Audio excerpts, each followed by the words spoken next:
దేవుని పరిశుద్ధ నామానికి మహిమ కలుగునుగాక. తలుపులు మూయబడును అనే అంశాన్ని మనం నేర్చుకుంటూ వస్తున్నాము. ఈ అంశంలో మరి ఒక సంకీర్తన అర్థవంతంగా మనకు ఉండటం కొరకై ఒక సంకీర్తన పాడిన తర్వాత మనము ఈ 9వ భాగాన్ని సంపూర్ణమైన మానవుని యొక్క విమోచన విషయాన్ని మనము నేర్చుకుందాం. దేవునికి మహిమ కలుగునుగాక. నా ఎదుట నీవు తెరచిన తలుపులనే ఒక పాటని మనము పాడుకుందాం. నా ఎదుట నీవు తెరచిన తలుపులు వేయలేరుగా, ఎవరు వేయలేరుగా. నీవు తెరచిన తలుపులు, నీవు తెరచిన తలుపులు, రాజుల రాజా ప్రభువుల ప్రభువా, నీకు సాటి ఎవ్వరు లేరయా. రాజుల రాజా ప్రభువుల ప్రభువా, నీకు సాటి ఎవ్వరు లేరయా. నీ సింహాసనం నా హృదయాన నీ కృపతోనే స్థాపించు రాజా. నీ సింహాసనం నా హృదయాన నీ కృపతోనే స్థాపించు రాజా. నా ఎదుట నీవు తెరచిన తలుపులు వేయలేరుగా, ఎవ్వరు వేయలేరుగా. నీవు తెరచిన తలుపులు. కరుణామయుడా కృపాసనముగా కరుణాపీఠాన్ని నీవు మార్చావు. కరుణామయుడా కృపాసనముగా కరుణాపీఠాన్ని నీవు మార్చావు.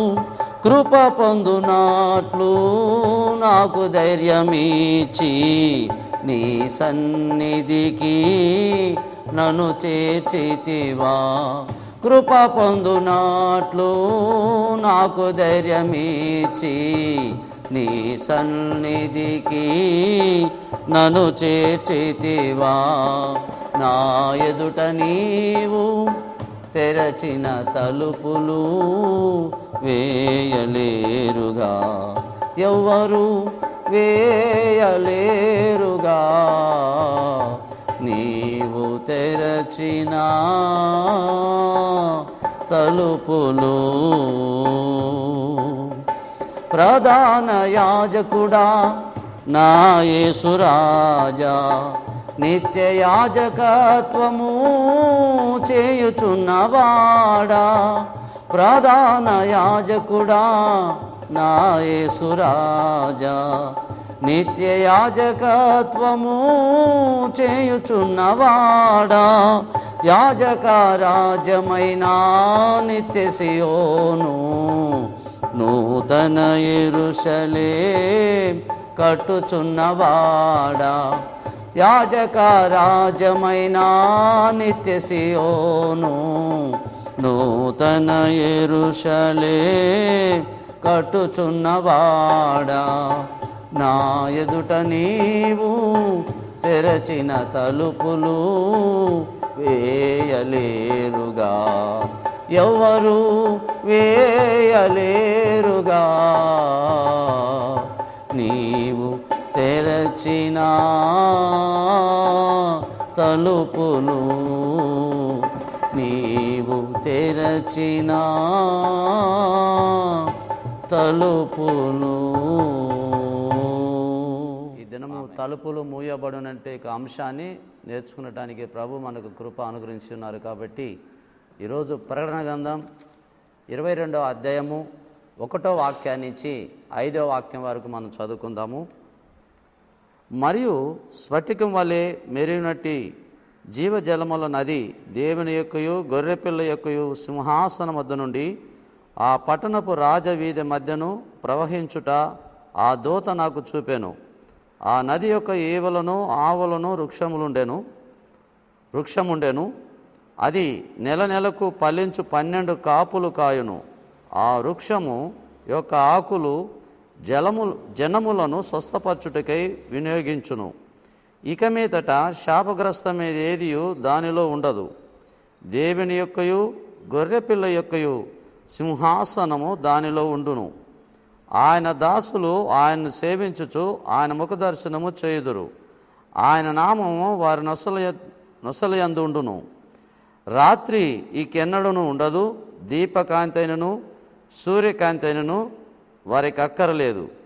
దేవుడైన ప్రభువే వారి మీద ప్రకాశించును. వారు యుగయుగములు రాజ్యము చేయుదురు. దేవుని పరిశుద్ధ నామానికి మహిమ కలుగును గాక. మానవుడు సంపూర్ణమైన విమోచించబడి తన దేవుని ఇంటిలోనికి, తన సొంత ఇంటిలోనికి చేరిన యొక్క సౌభాగ్య యొక్క జీవితాన్ని ఇక్కడ మనం చూస్తుంటున్నాం. ఏదైనా తోటలో మానవుడు పతనమైపోయి పాపమునకు దాసుడై దేవుని ఆజ్ఞను అతిక్రమించుట ద్వారా పాపము అతనిలో ప్రవేశించి దేవుని ఇంటికి దూరం అయిపోయిన మానవుడు, దేవుని సావాసము నుండి దూరం అయిపోయిన మానవుని జీవితంలో ఓ గొప్ప సౌభాగ్యాన్ని పరలోకములో తన సొంత ఇంటిలో ఏ దేవునికి దూరం అయిపోయానో, ఏ సావాసము నుండి దూరం అయిపోయానో మరలా తిరిగి ప్రభును రక్షకుడైన యేసుక్రీస్తు ద్వారా మానవుడు సంపూర్ణమైన విమోచన పొంది తన ఇంటిలో ఉండే యొక్క సౌభాగ్య జీవితాన్ని ఇక్కడ మనం ఈ వాక్యంలో మనం చూడటం జరిగింది. ఆనాడు భూమి మొదటిగా మానవునికి నిర్మించిన భూమి శాపానికి గురి అయినది. భూమి మీద ఉన్నదన్నీ కూడా శాపమునకు గురైనది. మానవుడు శాపమునకు గురైనాడు. దేవునికి మానవుడు దూరమైనాడు. ఇలాంటి యొక్క భయంకరమైన యొక్క పరిస్థితి నుండి ప్రభును రక్షకుడైన యేసుక్రీస్తు ద్వారా మానవుడు సంపూర్ణమైన విమోచన పొంది పరలోకములో తన ఇంటిలో చేర్చబడిన ఈ గొప్ప సౌభాగ్య జీవితాన్ని మనం చూస్తుంటున్నాం. దేవునికి మహిమ కలుగును గాక. ఈ సందర్భంలో బాగా మనం గమనించవలసిన విషయము, ఎందుకు ఇక్కడ ఒక నదిని చూస్తుంటున్నాము, జీవజల నది చూస్తుంటున్నాము, జీవవృక్షము చూస్తుంటున్నాము. తర్వాత ఇక్కడ ఈ వాక్యములో గొర్రె పిల్ల అనే ఒక మాటని మనం చూస్తుంటున్నాము. తర్వాత దేవుని దాసులు ఆయన ముఖదర్శనము చేయుదురనే విషయాన్ని కూడా మనం ఇక్కడ చూస్తుంటున్నాం. ఏదేనిలో దేవునితో ముఖాముఖ పరిచయము అన్న విషయాన్ని బాగా మనం చూచినప్పుడు, దేవునికి ఆదాము కుమారుడే ఉన్నందున, దేవుడు మానవుడికి తండ్రి అయినందున పరలోకములో ఉన్న దేవుడు ఆ మొదటి మానవుని దగ్గరికి రావటము, వారు కలిసి నడవటము, వారి ఒకరి ముఖం ఒకరు మరి చూస్తూ వారు అన్యోన్య సావాసం కలిగిన వారుగా నడిచినట్టుగా మనం చూస్తుంటున్నాం. మానవుల్లో ఎలాంటి శాపము లేదు. మానవుడు నిష్కలంకుడై ఉండెను. పరిశుద్ధుడైన దేవునితో అతడు సావాసం కలిగి ఉండెను. పాపం ఎప్పుడైతే మానవులో ప్రవేశించెనో పరిశుద్ధుడైన దేవునితో మానవునికి సావాసము తెగిపోయాను. ఆదాముకి దేవుడిచ్చిన యొక్క వాగ్దానాన్ని బట్టి స్త్రీ సంతానములో దేవుడే మానవుడిగా వచ్చి మానవుని కొరకు విమోచన క్రయదానముగా ప్రాణమును ఎప్పుడైతే అర్పించెనో, ఏ ఇంటి నుంచి అతడు త్రోలివేయబడెనో, ఏ ఇల్లు ద్వారము మూయబడెనో ఆ ఇంటిని సృష్టికర్త అనే దేవుడే మానవుడుగా వచ్చి వెలను చెల్లించి ఆ ఇంటిని తెరుచుటకు అధికారము పొంది ఆ ఇంటిని తెరుచుట ద్వారా 2000 సంవత్సరాల నుండి నేటి వరకు మానవులు పరలోకములో ఇలాంటి సౌభాగ్యముగా ఉన్న దేవుని ఇంటికి వెళ్ళటానికి దేవుడు ప్రతి మానవునికి కృప అనుగ్రహించును. ప్రియమైన సహోదరి సహోదరులారా, ఒక మంచి విషయాన్ని దేవుడు ఈరోజు మన ముందు ఉంచుతున్నాడు. ఆదాము జీవితంలో పతనంపైపోయిన విషయాన్ని గమనించినట్లయితే, ఆదాము నుంచి వచ్చిన ప్రతి సంతానము అనగా ఏ రాష్ట్రమైనా, ఏ దేశమైనా, ప్రపంచంలో ఏ రంగైనా, ఏ భాష అయినా అందరూ ఆదాము నుండి వచ్చిన వారే. పతనంపైపోయిన మానవుని జీవితంలో ఒక నిరీక్షణ మనకు ఇవ్వబడెను. ఈరోజు యేసుక్రీస్తునందు విశ్వాసం ఉంచి ఎవరైతే రక్షించబడుదరో అట్టి వారికి గొప్ప నిరీక్షణ ఉన్నది. ప్రియమైన వారలారా, ఇక్కడ మనము గొర్రె పిల్లను మనం ఎందుకు దేవుడు చూపిస్తున్నాడు? నిర్దోషమైన యొక్క గొర్రె పిల్లను ఆనాడు పాప క్షమాపణ కొరకు వారు వధించుదురు. అది ప్రభువైన యేసుక్రీస్తుకు ఛాయగా ఉండెను. నిజమైన రక్తము, అమూల్యమైన రక్తము, పరిశుద్ధమైన రక్తము, నిష్కలంకమైన రక్తమును ప్రభువైన యేసుక్రీస్తు మానవుని కొరకు ఎప్పుడైతే ఆ గొర్రె పిల్ల ఛాయగా ఉన్నది కాబట్టి, సృష్టికర్తైన దేవుడు శిలువలో ఎప్పుడైతే మరణించెనో ఆ మరణము ప్రతి మానవునికి విమోచనగా మనము చూస్తున్న విషయమై ఉన్నది. అందుకనే ఇక్కడ శాపగ్రస్తమైనది ఏది కనబడట్లేదు. స్ఫటికము అనగా పరిశుద్ధతను చూపిస్తున్నది. శాపం అనేది ఏమాత్రం లేదు. సంపూర్ణమైన పరిశుద్ధుడై దేవుడు సంపూర్ణుడై ఉన్నందున మానవుడు సంపూర్ణుడై దేవునితో కలిసి ఉంటే సౌభాగ్యము. ఇక్కడ ఆయన ముఖ దర్శనము చూతురు అని రాయబడి ఉంది. అనగా మానవులు మరి యేసుక్రీస్తు ద్వారా రక్షించబడి పరలోకములో ఈ యొక్క పరలోకపు దేవుని ఇంటిలో మనం చూచినప్పుడు ముఖాముఖిగా మానవుడు దేవుడు కలిసి ఉండే యొక్క సౌభాగ్యాన్ని మనం చూస్తుంటున్నాం. అక్కడ ఎలాంటి శాపగ్రస్తమైనది లేదు. మానవులలో ఎలాంటి రోగము అక్కడ కనబడట్లేదు. సంపూర్ణమైన యొక్క స్వస్థత కలిగిన వాడే, సంపూర్ణతలో మరి దేవుడు పరిశుద్ధుడై ఉన్నాడు కాబట్టి, సంపూర్ణ పరిశుద్ధుడై ఉన్నాడు కాబట్టి మానవుడు కూడా సంపూర్ణుడైన దేవునితో ఉండే సౌభాగ్యాన్ని ఇక్కడ మనం చూస్తుంటున్నాం. అందుకనే ప్రియమైన వారలారా, మనం చూసినట్లయితే ఈ యొక్క ప్రకటన గ్రంథం 22వ అధ్యాయంలో మనము 14వ వాక్యంలో ఒక నిరీక్షణ గురించి రాయబడిన విషయాన్ని మనం చూద్దాం. ప్రకటన గ్రంథం 22వ అధ్యాయము 14వ వాక్యం. జీవవృక్షమునకు హక్కు గలవారై గుమ్మముల గుండా పట్టణంలోనికి ప్రవేశించినట్లు తమ వస్త్రములు ఉదుకొని వారు ధన్యులు. ఇక్కడ మనం చూచినప్పుడు ప్రియమైన వారలారా, జీవవృక్షపు హక్కు గలవారై గుమ్మముల గుండా ఆ పట్టణంలోనికి ప్రవేశించినట్లు అనే ఒక విషయాన్ని మనం గమనించాలి. గుమ్మము అనగా మరి తెరవబడిన తలుపును చూపిస్తున్న విషయమై ఉన్నది. ఇక్కడ గుమ్మము తెరవబడి ఉన్నది. ఈ జీవవృక్షము అనగా ఆ యొక్క మొదటి యొక్క ఏదైనా యొక్క తోట పరలోకపు ఇంటిని చూపిస్తున్న విషయాన్ని మనం చూస్తుంటున్నాం. నిజమైన అక్షయమైన యొక్క నగరానికి, పట్టణానికి, దేవుని ఇంటికి మానవుడు ప్రభువైన యేసుక్రీస్తు ద్వారా చేర్చబడుచున్నాడు. ఈ విషయాన్ని మనం బాగా గమనించినట్లయితే, యేసుక్రీస్తు రక్తములో కడగబడటం ద్వారా, ప్రభువైన యేసుక్రీస్తు నందు విశ్వాసం ఉంచడం ద్వారా, తన పాపములు కడగబడటం ద్వారా ఇక్కడ ఒక గొప్ప కార్యాన్ని చూస్తుంటున్నాం. ఆనాడు దేవుని ఇంటికి వెళ్లకుండా త్రోసివేయబడిన మానవుడు ఎప్పుడైతే పాపము ప్రవేశించునో తన హక్కును పోగొట్టుకొనెనో అతడు త్రోలివేయబడెను.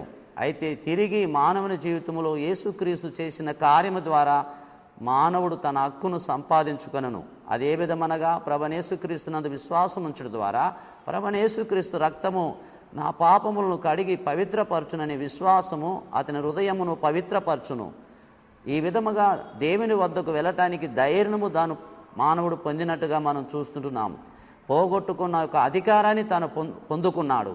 తన ఇంటిలోనికి మరి ధైర్యంగా వెళ్ళగలుగుతున్నాడు. ఆ ఏదైనా తోటలో జీవవృక్ష ఫలం వద్దకు మానవుడు వెళ్ళలేకపోయాను. దేవుని నుండి అతడు త్రోలివేయబడెను. అయితే మరలా ఆ జీవవృక్షం వద్దకు మరి హక్కు గలవాడై ఆ గుమ్మము గుండా ప్రవేశిస్తున్నాడు మానవుడు. దేవునికి యుగయుగములకు మహిమ కలుగును గాక. అందుకనే క్లియర్గా రాయబడిన మాట మనం చూసినప్పుడు, జీవవృక్షపు హక్కు గలవారై గుమ్మముల గుండా ఆ పట్టణంలోనికి ప్రవేశించినట్లు. ఆ జీవవృక్షము సృష్టికర్త అయిన దేవుని, జీవము కలిగిన దేవుని సావాసాన్ని చూపిస్తుంది. ఆనాడు ఒక్క మానవుడుగా మరి వారిద్దరూ అవ్వ ఆదాములు త్రోసివేయబడిరి. ఈనాడు ప్రపంచంలో మానవులందరూ క్రీస్తునందు విశ్వాసం ఉంచడం ద్వారా మరలా ఆ జీవవృక్షపు ఆ యొక్క వృక్షం ఏ స్థలంలో అయితే ఉన్నదో ఆ స్థలానికి వెళ్ళటానికి హక్కుదారుడైనాడు. అనగా సృష్టికర్త అయిన దేవుని వద్దకు రావటానికి ప్రభువైన యేసుక్రీస్తు ద్వారా అతడు హక్కును పొందుకుంటున్నాడు. ఆ విధముగా ఆ గుమ్మంలోనికి అనగా ఆ తలుపులోనికి తాడు ప్రవేశించుతున్నాడు. ఈ కృపాకాలంలో దేవుడు ఈ కృపను మనకు అనుగ్రహించిన దాన్ని నిరర్ధకం చేసుకోకుండా సర్వలోక మానవులు ప్రవేశించే కాలమై ఉన్నది. తలుపులు ముయ్యబడక ముందే ఒక గొప్ప నిరీక్షణ ద్వారములోనికి మనం వెళ్ళటానికి ప్రభు మనకు స్వాగతాన్ని పలుకుతున్నాడు. పరలోకం మనకు స్వాగతం పలుకుతుంది. ప్రియమైన వారలారా, తమ వస్త్రములు ఉదుకొని వారు ధన్యులు. అనగా తన హృదయమును ప్రభువైన యేసుక్రీస్తు ద్వారా మరి కడగబడి వారి పాపములు కడుక్కొని ఈ యొక్క వస్త్రం అనగా హృదయాన్ని చూపిస్తున్నది. కాబట్టి ప్రతి ఒక్కరూ కూడా వారి పాపములను ఒప్పుకొని వారి పాపము నిమిత్తమే పశ్చాత్తాపపడి వారు ప్రభువైన యేసుక్రీస్తునందు విశ్వాసం ఉంచడం ద్వారా వారి హృదయము పవిత్రపరచబడుతుంది. కాబట్టి వారు ఆ యొక్క జీవవృక్షము వద్దకు వారు వెళ్ళటానికి హక్కును పొందుతున్నారు. అనగా పరలోకపు ఇంటికి సృష్టికర్త అయిన దేవుని వద్దకు వారు రావటానికి వారు హక్కును పొందుతున్నారు. అలాంటి యొక్క గొప్ప కార్యమును దేవుడు మానవుని పట్ల చేస్తున్నాడు. ఈరోజు తెరవబడిన ఇంటిలోనికి ప్రపంచ మానవులందరినీ కూడా పరలోకం పిలుస్తుంది, స్వాగతాన్ని పలుకుతుంది. పరలోకానికి వెళ్ళటానికి ప్రతి ఒక్కరూ వెళ్ళటానికి ఇది ఒక మంచి తరుణమై ఉన్నది. ఇది ఒక అనుకూలమైన సమయమై ఉన్నది. అందుకని ఆ యొక్క పరలోకపు యొక్క మరి ఇంటిని మనం చూసినప్పుడు అక్కడ ఒక నది ఆ యొక్క రాజ వీధుల మధ్యలో ప్రవహించున్నట్లుగా మనం చూస్తుంటున్నాము. మరి ఇరువైపులా జీవవృక్షములు ఉన్నట్టుగా మనం చూస్తుంటున్నాము. అది 12 కాపులు కాయనని చూస్తుంటున్నాము. ఇవి అన్నీ కూడా ఏమి చూపిస్తుందంటే మానవులో సంపూర్ణమైన సంతోషము, పరిపూర్ణమైన సంతోషము. ఇక ఎన్నడూ మానవుని జీవితంలో లోపము లేని ఒక రాజ్యములో తాను జీవించగలుగుతున్నాడు. మరణమే లేని రాజ్యములో తాను ఉంటున్నాడు. శాపమే లేని రాజ్యములో తాను ఉంటున్నాడు. ఏ వేదన లేని రాజ్యములో తాను ఉంటున్నాడు. ఏ దుఃఖము లేని రాజ్యములో తాను ఉంటున్నాడు. ఈ లోకములో జీవిస్తున్న మానవాళికి యేసుక్రీస్తు ద్వారా గొప్ప నిరీక్షణ ఇవ్వబడినది. కాబట్టి ప్రియమైన వారలారా, ఈ 22వ అధ్యాయము, ప్రకటన గ్రంథం 22వ అధ్యాయము మానవుని జీవితంలో సంపూర్ణమైన ఒక విమోచనను, సంతోషాన్ని, సమాధానాన్ని మరి చూపిస్తున్న విషయమే ఉన్నది. మానవుడు దేవుని ఇంటికి చేర్చబడిన విషయాన్ని చూపిస్తుంది. మానవుడు ఏ ఇంటి నుంచి అయితే త్రోలివేయబడినాడో, ఏ ఇంటికి దూరమైనాడో, ఏ ఇంటి మీద ఉన్న హక్కును పోగొట్టుకున్నాడో తిరిగి తన ఇంటికి వెళ్ళటానికి తాను కృపను పొందుకున్నాడు. తన ఇంటికి ధైర్యంగా వెళ్ళగలుగుతున్నాడు. మరి ఆ ఇంటిలో తాను జీవిత కాలమంతా యుగ యుగములు రాజ్యములు వారు చేయుదురనే మాటను మనం చూసినట్లయితే ఇక అంతము లేని రాజ్యము. తర్వాత 22వ అధ్యాయంలో మనం చూసినప్పుడు ఆ రాజ్యంలో మరి ఆ ఇంటిలో మరి సూర్యుడు మరి అవసరం లేదు, చంద్రునితో అవసరం లేదు. ఎందుకంటే సృష్టికర్త అనే దేవుడే వెలుగై ఉన్నాడు. ఇక ఈ మానవునికి ఏదైనా తోటలో సూర్యుని అవసరత తనకుండెను. ఏదైనా తోటలో ఉన్న మానవునికి చంద్రునితో అవసరం ఉండెను. మరి ఇలాగా వెలుతురుతో తనకు మరి అవసరమై ఉన్న విషయాన్ని బట్టి సూర్య చంద్రులు ఆ మానవునికి అవసరమై ఉండను. కానీ పరలోకములో సూర్యుడు ఉండడు, చంద్రుడు ఉండడు, దేవుడే మానవునికి వెలుగై ఉండను. ఆ పట్టణము దేవుని యొక్క వెలుగు దగదగ మెరియును. ప్రియమైన వారలారా, అది ఎంతో సౌందర్యమైన దేశము, ఆ ఎంతో సౌందర్యమైన యొక్క గృహమై ఉన్నది. ఆ యొక్క స్వర్గ కానానని అనేకులు వర్ణన చేయుదురు అలంకరణగా. ప్రియమైన వారలారా, ఆ యొక్క భయంకరమైన యొక్క పరిస్థితులు ఉన్న మానవుడు ఈనాడు గొప్ప ఒక సౌభాగ్యాన్ని పరలోకపు ఇంటిలో చేర్చబడిన విషయాన్ని మనం చూస్తుంటున్నాం. అందుకనే ప్రియమైన వారలారా, ఈరోజు తలుపులు ముయ్యబడకముందే తెరవబడిన ద్వారములోనికి మానవుడు ప్రవేశించటానికి దేవుడు కృపాద్వారమును తెరిచెను. రండి ప్రియమైన వారలారా, నువ్వు రక్షించబడి ఉండవచ్చు, నువ్వు ఒక సీనియర్ విశ్వాసి ఉండవచ్చు, కానీ నీకు ఒక సొంత గృహం ఉన్నది. అది ఎన్నడూ మరణము లేని యొక్క గృహము, శాపము లేని యొక్క గృహము, అక్కడ సూర్యుడు చంద్రుడు లేని యొక్క గృహము. నీవు యుగ యుగములు నీ దేవుని యొక్క ముఖమును చూస్తూ ఉందువు. ఆదృశ్యమైన దేవుడు నీకు ప్రత్యక్షంగా నీ ఎదుట ఉండును. దేవునితో అన్యోన్య సావాసం ఉండును. దేవునితో కలిసి జీవించుదము. ఆ జీవితము యుగయుగములు ఉండును. ఆ యొక్క ఇంటిలో ఆ స్థలములో మనము రాజ్యము చేయుదుము. అనగా ప్రియమైన వారలారా, అధికారము కలిగిన యొక్క రాజకుమారులుగా పరలోకములో మనం ఉండబోతున్నాము. ఇంత సౌభాగ్యమును మరి నువ్వు ఇష్టపడవాలని దేవుడి వాక్యమును నీకు అందిస్తున్నాడు. దేవుడు నిన్ను ప్రేమించి ఉన్నాడు కాబట్టి పరలోకము యొక్క సంపూర్ణమైన ఆనందపు జీవితాన్ని నీ ముందు దేవుడు ఈ భూలోకములో ఈ వాక్యమును నీ ముందు ఉంచుచున్నాడు. కాబట్టి ప్రియమైన వారలారా, నీవు వాక్యానికి విధేయత చూపించినప్పుడు నీలో నిత్య జీవముండును. దేవుని యొక్క ఆజ్ఞ నిత్య జీవమై ఉన్నది. దేవుని యొక్క వాక్యము నిత్య జీవమై ఉన్నది. ఇదిగో ఈరోజు నిత్య జీవపు ఒక మాటలనే నువ్వు వింటున్నావు. కాబట్టి ఈరోజు నువ్వు విశ్వసించి నా ఇంటికి నేను చేరాలి, నా సొంత ఇంటికి నేను వెళ్ళాలి, నా తండ్రి ఇంటికి వెళ్ళాలి, దేవునితో సావాసం కలిగి ఉండాలి, దేవుడు ఆదృశ్యమైన దేవునితో ముఖాముఖిగా ఉండే ఈ సౌభాగ్యాన్ని నేను అందుకోవాలని నీవు ఇష్టపడినట్లయితే, నువ్వు వాంఛించినట్లయితే ప్రభు కృప నీకు తోడై ఉండి ప్రభు నీకు సహాయం చేసి పరిశుద్ధాత్ముడు నిన్ను ఉన్నతమైన శిఖరాన్ని ఎక్కించి నిన్ను ఆ ఇంటికి చేర్చును. ప్రియమైన వారలారా, అందుకని ఈ వాక్యానికి విధేయులై మనము నడుతుముగాక. దేవుడి వాక్యాన్ని దీవించునుగాక. మనందరి పట్ల రండి మనము ప్రార్థన చేసుకుందాం. హల్లెలూయా, హల్లెలూయా. సృష్టికర్తవైన తండ్రి, కృప కలిగిన ప్రభువా, ఈ వాక్యమును విన్న ప్రియమైన వారందరూ కూడా తన సొంత ఇంటికి నీ దగ్గరికి రావటానికి ఇష్టపడుదురుగాక.